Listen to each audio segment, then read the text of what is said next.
Estamos de volta com seu programa Perspectivas 2019, lembrando que você está no canal 23.1, a sua Dia TV. E é claro, mais uma vez, feliz 2019. E aqui em nossos estúdios já estamos recebendo nossa jornalista do Sistema Dia de Comunicação da Dia TV, Pamela Maranhão. Olá, Pamela, seja bem-vinda, tudo bem? Olá, Lívio. Feliz 2019. Para você também, minha querida, seja muito bem-vinda. E também Severino Filho, Buim, tudo bem, Buim? Seja muito bem-vindo. Feliz 2019 para você. Eu agradeço, Lívio, a presença, o convite, né? E desejar um feliz 2019 também já para você e os telespectadores, né? Esportes. Vamos começar falando sobre as expectativas gerais de vocês sobre o assunto para 2019. Buim, suas expectativas? Eu sempre sou muito otimista. Que bom. Não podemos desistir do esporte. Eu acho que a primeira coisa, o esporte ele é aquela válvula de escape de muitos problemas, né, que a sociedade convive, né? E eu acho que ele deve ser tratado da melhor maneira possível para que você possa ter aquela opção de lazer, né? Aquela opção, inclusive, a nível de profissão, né? Em todos os segmentos, o esporte de forma geral. Eu acho que a nível local, por exemplo, nós temos boas expectativas em vários esportes, né? E eu vejo com otimismo que 2019 vai ser um ano para boas notícias do esporte piauiense. Assim seja, Pamela. Reitero o Buim, né? Concordo com ele. Eu acredito que realmente a expectativa para 2019 é muito boa, falando não somente do futebol, que querendo ou não é o esporte de massa, né? O que chama um pouco mais de atenção, em várias outras modalidades, principalmente no âmbito local. A gente promete ter muitas boas novidades, até porque estamos no ano aí de vésperas de Olimpíadas, então é um ano aí decisivo, um ano chave para muitas modalidades, para muitos atletas aqui do Piauí.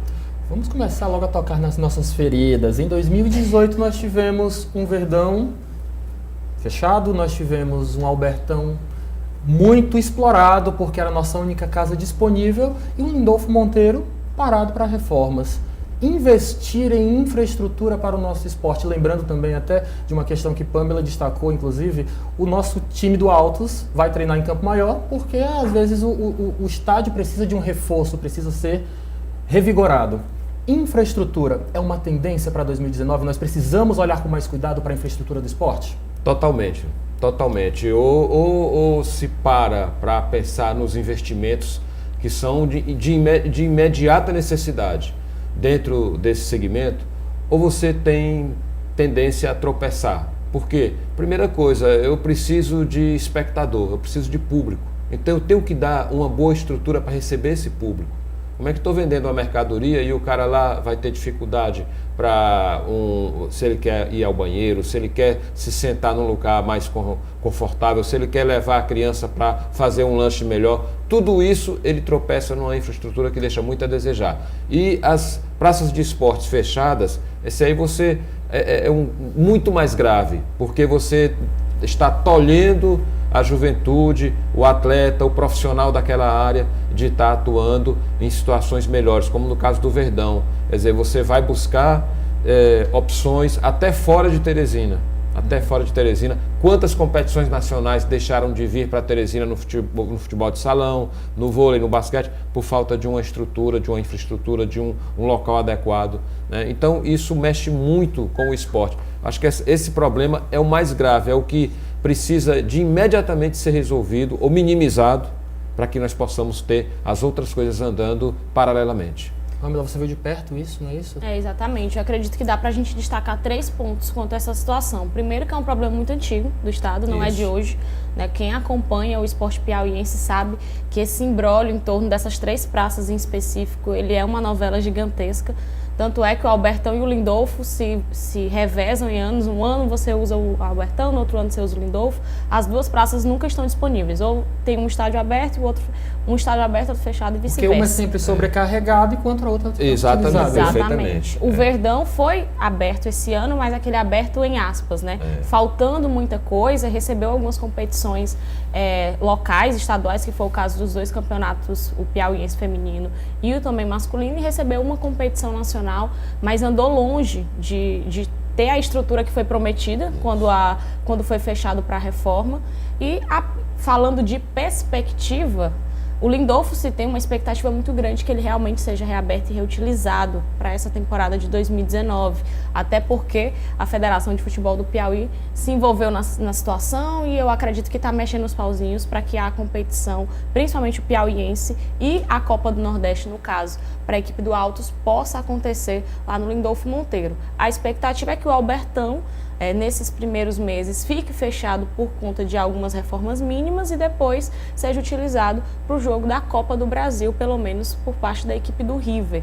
Então talvez seja um ano diferente que a gente tenha as duas praças à disposição. Com relação ao Verdão, não vejo possibilidades agora, né, logo de começo de ano, que ele realmente receba a sua última parte que é tecnologia e infraestrutura, né, a parte interna que faltou chegar, né, com relação a essa reforma anterior. Então, são 3 situações aí que talvez para 2019 a coisa melhore um pouquinho. Comprometem muito, né? Comprometem muito a sequência do trabalho dentro de cada esporte. Exatamente, né? O Buin citou essa questão de competições que a gente não recebeu, inclusive jogo de seleção que a Federação de Vôlei queria. Você citou aí 3 competições que o Verdão sediou. Agora você calcule elencar as que não pudemos receber. Foram inúmeras, foram inúmeras. É realmente uma situação que merece cuidados. Falando um pouco ainda de futebol, já que Pamela tocou no assunto do Altos, não é isso, Pamela? Para vocês, é uma grande aposta do futebol piauiense para 2019 o Altos? Buin? Eu acho que sim. Eu acho, aliás, desde quando chegou a primeira divisão do futebol piauiense, o Altos tem mostrado, através do trabalho da sua diretoria, que quer chegar a um lugar mais alto. Tem investido muito, né, Buin? Tem feito investimento. E outra coisa que me chama a atenção positivamente é que são raros os casos de investimentos dentro do Altos que não dão certo. Jogadores, esses contratos, os caras jogam o ano todo, mostra trabalho, mostra serviço. Você conta nos dedos de uma mão só aquele que não deu certo, que voltou, que foi dispensado. De forma que trabalha muito bem a diretoria do Altos. É evidente que está faltando algo mais, mas acho que até por conta do pouco tempo de existência do clube. Então, o Varton, que é o presidente, que é o carro-chefe ali no trabalho do Altos, certamente que ele comete pecados pela inexperiência, mas tem a cada momento ele conserta uma coisa que falhou no momento anterior. Tanto é que no primeiro ano o Altos não foi campeão da primeira divisão, mas hoje já é o bicampeão do estado. Consegue ser resolutivo, né? Exatamente. Fala pra gente quais as perspectivas para o Altos. Com relação à equipe do Altos, eu acredito que diferente do que o Varton falou assim, no finalzinho do ano passado, que ele queria um time um pouco mais enxuto, com a folha salarial um pouco mais abaixo, ele acabou mudando essa estratégia. A entrevista foi mais modesta, né? A entrevista foi As modesta. atitudes não.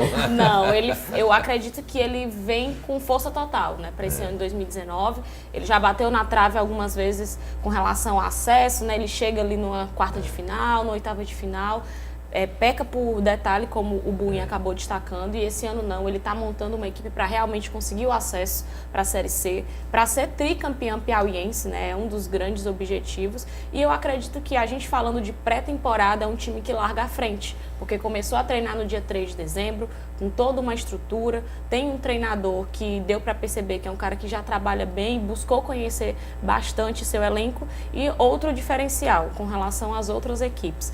É o único time que conseguiu manter uma espinha dorsal.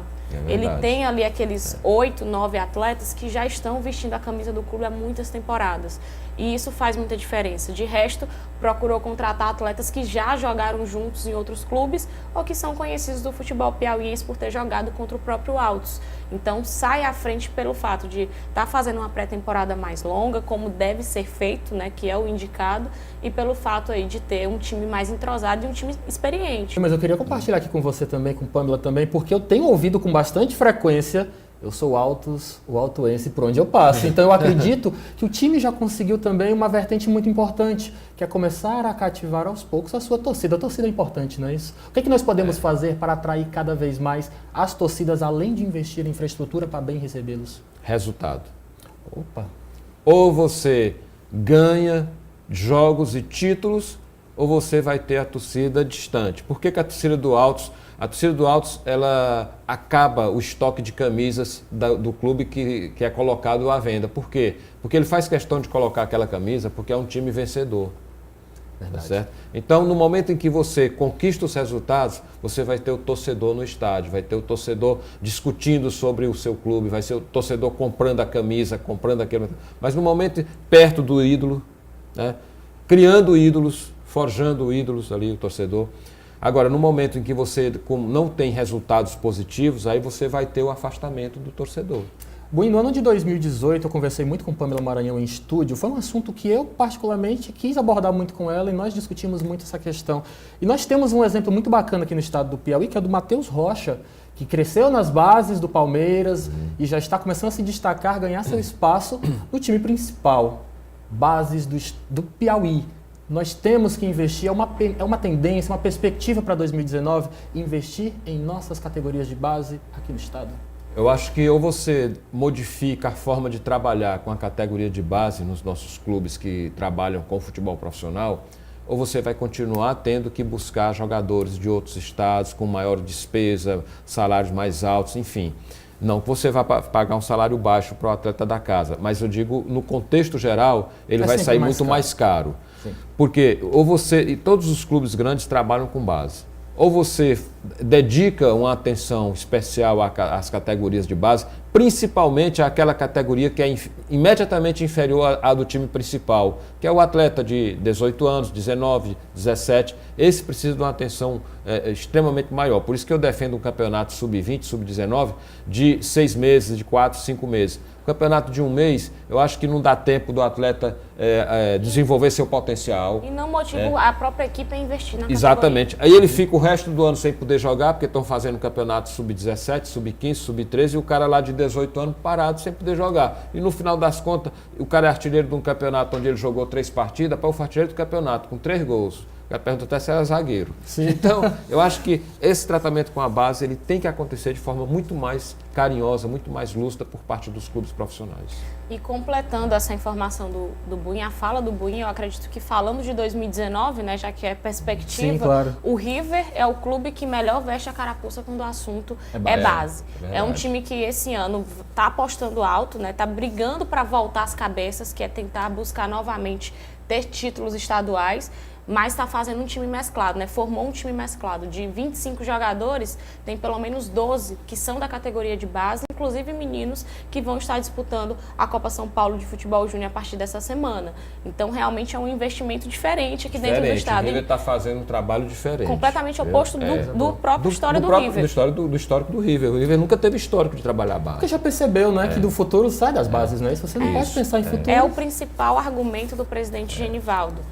Parar de investir com jogador de fora, porque são caras que quando chegam para jogar no futebol do Piauí, querem ganhar muito, porque acham que pelo fato de não estar no grande centro, podem exigir um pouco mais e são jogadores que vêm caros.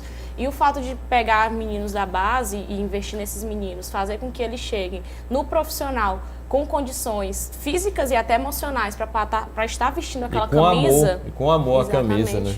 Faz toda a diferença. Então, o River vem investindo. Tanto é que eles têm sub-9, sub-11, sub-15, sub-17, sub-19. E Pamela, uma tendência. Eu acho que esse assunto aqui, a gente não pode deixar de fazer um registro de satisfação imensa de ter visto agora na Copa Nordeste Sub-20 o atacante piauiense Matheus Taumaturgo do River como artilheiro principal da competição nordestina. Coisa boa. Exatamente. Pamela Maranhão, muito obrigado. Feliz 2019 para você. Volte sempre, tá bom, minha irmãzinha? Tudo bem. Buin, prazer te receber aqui. Eu que agradeço o convite. A casa é uma casa que eu guardo muito carinho, trabalhei aqui há muito tempo e fico muito feliz de ter participado do programa. Muito bem, muito obrigado. E você aí de casa sabe que se você gosta de esporte, você vai ver muito durante o ano de 2019 aqui na tela do seu canal 23.1. No próximo bloco, a gente vai falar sobre cultura. Não sai daí. Perspectivas 2019. Volta já.